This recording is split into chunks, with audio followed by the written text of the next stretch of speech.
hello guys ইহঁতে আজি পঢ়ি আছে আৰু মই বনাই দিলোঁ চুপ এইটো চুপ খাই আছে আৰু পঢ়িও আছে আৰু মই ভাবিলোঁ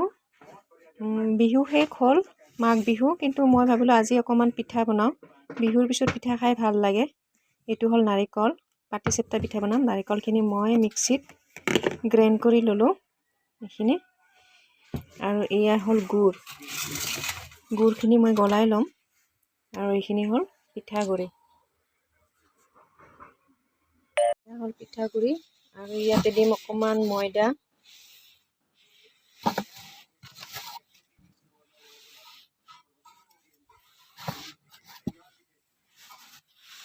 আৰু এইখিনি হ'ল গুড়খিনি মই গলাই লৈছোঁ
মোৰ ভিডিঅ'টো ভাল লাগিলে লাইক কৰিব কমেণ্ট কৰিব আৰু শ্বেয়াৰ কৰিব আৰু পিঠাখিনি বনোৱা কমপ্লিট